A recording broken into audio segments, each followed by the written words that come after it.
I want to talk to you tonight about the stone you have been carrying. You know the one.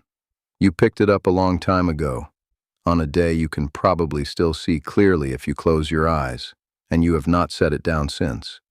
You carry it into the kitchen in the morning, you carry it to bed at night. Sometimes a whole year goes by and you forget it is in your hand. And then someone says a name, or you drive past a certain house, or a certain song comes on, and there it is again, heavy as the first day. And here is the thing nobody ever told you about that stone. You think you are holding it so that they will be punished. You think that as long as you refuse to forgive, some debt is staying open, some account is staying unsettled, and one day it will all come due, and they will finally understand what they did to you.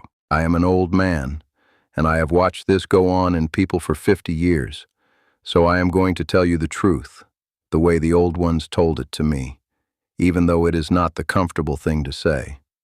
They are not being punished. They moved on a long time ago, or they have died, or they never once thought about it the way you did. The only person being punished by that stone is the person holding it. The only hand it is wearing down is yours. Stay with me tonight. Because the old ones knew something about forgiveness that the modern world has gotten completely backwards, and almost nobody will say it out loud anymore.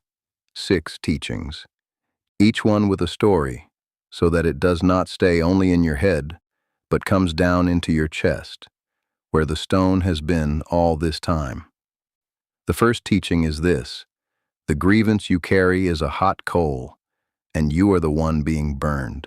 My grandmother said it more plainly than I ever could. She said, "You cannot hurt a man by burning your own hand."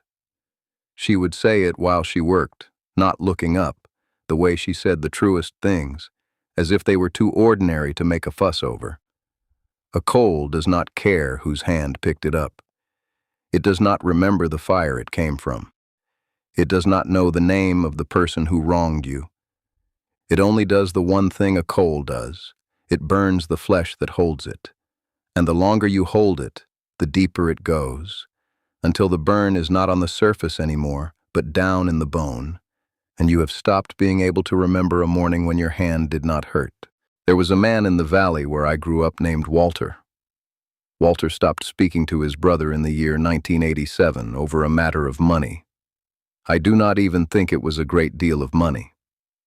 But there had been words said, and pride got into it the way pride does, and the two of them set their jaws and decided that the other one would be the first to come crawling back. Neither one ever did. His brother died in 2009. 22 years they did not speak. And here is what I want you to hear. After the brother was in the ground, Walter did not stop arguing with him. I would see Walter in his truck on a Tuesday morning, alone, and his mouth would be moving, and his hand would be coming down on the steering wheel, and he was still winning the fight. He was still proving his point. To a man who had been dead for years and could not hear a word of it. That is the coal. Walter held it for 22 years, thinking it was hurting his brother. It never touched his brother. It burned a hole straight through the rest of Walter's life. He carried it to his own grave still hot. You cannot hurt a man by burning your own hand. Set the coal down, not for him, for the hand. The second teaching is about what forgiveness actually is, because the modern world has taught you something false about it, and the false thing is what keeps you from ever doing it. People believe that to forgive someone is to say that what they did was acceptable, that it was not so bad after all, that you are letting them off, wiping the slate, telling the world it never really mattered. And so you refuse, because it did matter, and you are right that it mattered, and you will not betray your own wound by pretending otherwise. But that is not what forgiveness is. That was never what it was. My grandfather told me, forgiveness is not the same as forgetting. Forgetting is what happens to the weak, the ones who cannot hold anything for long. Forgiveness is what the strong choose. He said it takes nothing to forget a thing. It takes a whole person to remember it clearly and lay it down anyway. Think of the river. The river meets a great rock in its path, a rock that has split it, sent it 2 directions, made its life harder. The river does not approve of the rock. It does not decide the rock was right to be there. It does not pretend the rock is not enormous and hard and exactly where it should not be.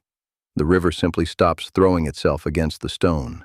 It flows around it, and it keeps moving toward the sea, which is the only place it was ever trying to go. That is forgiveness, not approval, not forgetting.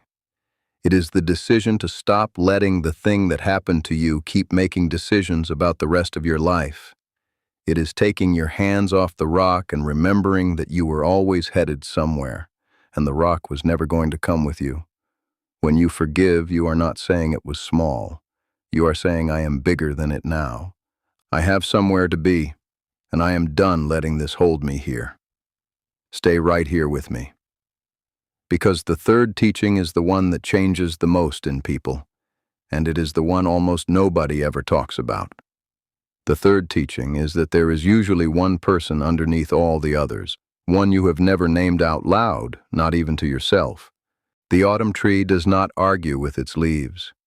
It does not keep the green ones and release only the dead ones. When the season turns, it lets them all go, the beautiful ones and the damaged ones alike, because it knows that holding on through the winter is how a tree kills itself. It does not negotiate. It releases the whole year at once. There was a man named Eli. Eli spent 20 years angry at his father for things that were done when Eli was 8 years old. A hardness in the house, a coldness, words a boy should never have heard. He was right to be wounded by it. I want to be clear about that. A child carries what is put on him, and it is not his fault that he carries it. But Eli built his whole self around that wound. He became a man defined by what his father had failed to give him. Every hardness in his own life, he traced back to that house.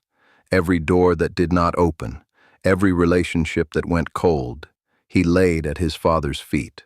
And then one morning Eli turned 62. And he was sitting at his table and something simple and terrible occurred to him. He realized that his father had died at 59. And that meant Eli had now been angry at his father for more years than his father had even been alive when he died. He had given more of his own life to the wound than the man who made it had given to anything at all. He told me that was the morning the stone got too heavy to keep pretending it was not there. He had spent his whole life thinking the problem was his father. The problem, by then, was the carrying. There is often one beneath the others, a parent, a first love, a brother, someone so woven into who you became that you stopped being able to see them as separate from your own pain. And the weight you have been blaming on everyone else, on the small everyday people who annoy you, on the world for being unfair, the real weight usually belongs to that one you have never said out loud. Name them tonight, even if only to yourself. That is where the autumn has to start. The fourth teaching is the hardest of them all, and so I have to say it gently, but I'm not going to skip it. The hardest person you will ever have to forgive is the one in the mirror. My grandmother told me, the hardest person to forgive is always yourself, and if you can start there, the rest becomes easier. She said most people spend their lives forgiving everyone but the one face they cannot get away from. Think of the canyon wall. There is a crack running down it, a great split in the rock, and the canyon did not choose to be broken there.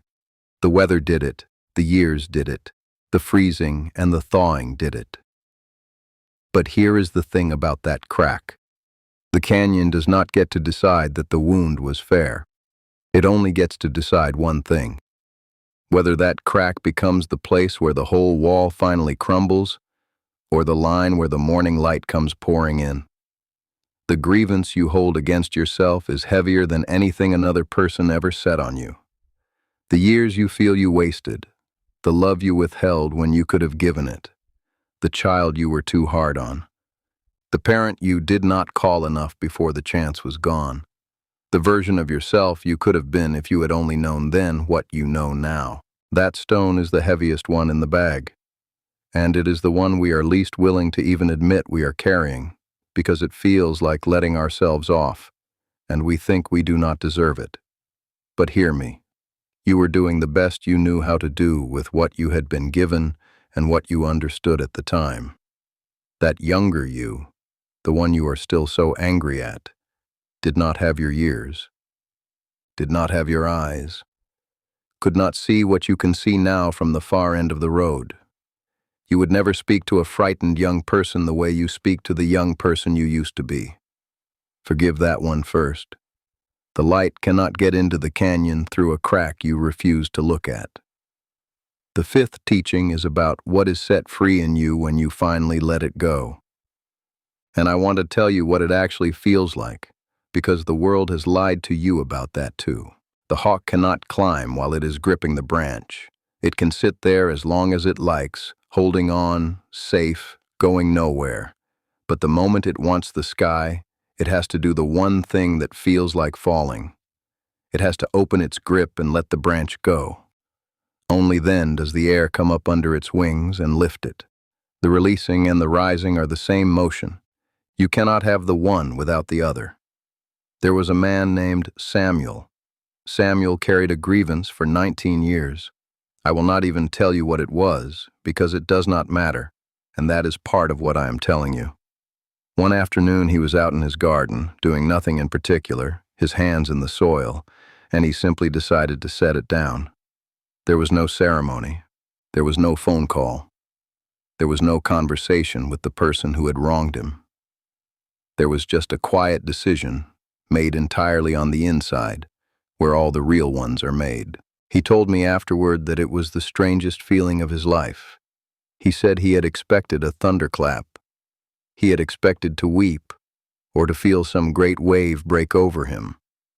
Instead, it was like setting down a heavy bag so slowly and so gently that you do not even notice the weight is gone, until you have already walked 20 feet without it and you realize your shoulders have come down from around your ears for the first time in years. That is what it is. Do not wait for the thunderclap, because it is not coming, and waiting for it is just one more way of keeping the bag on your back. What comes instead is small, a lightning. A breath that goes a little deeper than your breaths have gone in a long time. A morning where the name comes up and the old heat does not rise with it. That is enough. That small thing is the whole of it. That is the hawk leaving the branch. The sixth teaching is the one I want to leave you holding, because it is the one that tells you you are not alone in this, and you never were. Every pine that has stood through 100 winters did it by letting go of 100 springs. It does not keep last year's needles out of loyalty to last year. It releases each season as it ends, and that releasing, that yearly letting go, is the very thing that makes it strong enough to still be standing when the young trees around it have snapped in the storms. My grandmother said, "Every grandmother who came before you carried something she had no right to be carrying. Every one of them. And one by one, when the time came, they set it down. You come from people who knew how to do this. It is in you. You have just forgotten that you inherited it. That is the part the modern world will never tell you. You think you are the first person to hold a wound this heavy. You are not. The line of people behind you stretches back further than you can see, and every single one of them carried something, and grieved something, and was wronged by someone, and somewhere along the way the wise ones learned to put it down before it put them down. They left that road open behind them. The path out of the cage is worn smooth by the feet of everyone who walked it before you. You are not the first, you will not be the last, and you are not doing this alone. You are simply taking your turn at the oldest work the people ever did. 6 teachings. Let me gather them the way my grandmother gathered everything she needed before a long journey. She never packed what was heavy, she packed only what was true. The grievance is a hot coal, and it burns only the hand that holds it. Forgiveness is not approval, and it is not forgetting. It is the river deciding to flow around the rock and keep moving toward the sea. There is one person beneath all the others, and the autumn must begin with them. The hardest face to forgive is the one in the mirror, and the light only enters the canyon through the crack.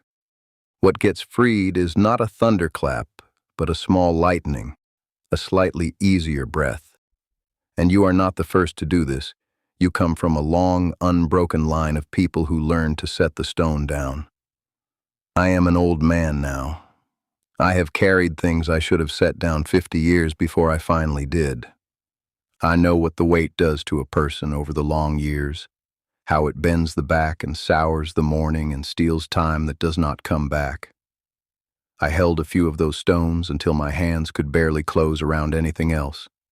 I am not afraid of forgiveness anymore, not even the hardest kind, not the kind you give to the one who never apologized, not the kind you give to the one in the mirror. I have learned that the cage was never locked from the outside. The key was always in my own hand, underneath the coal, and the moment I was willing to open the hand, I was willing to walk out. I have gathered more of these teachings, more than I could say tonight, into a small book. It is called The Native Way. 20 teachings, 100 pages, written for people who have lived long enough to be ready for them. The link is below this video. Take one teaching at a time. Read one slowly, and then set it down and let it settle overnight before you read the next. That is the way the old ones meant for wisdom to be taken, not all at once. Slowly, the way good medicine works. And before you go, I want to ask you one thing. Is there something you have been carrying for longer than you should have? You do not have to name it here. You do not have to tell anyone what it is. Just know tonight that you are not the only one holding a stone, and that the hand was always meant to open. Subscribe to this channel and walk with me a while. We are not collecting viewers here. We are collecting people who remember. Come back next week.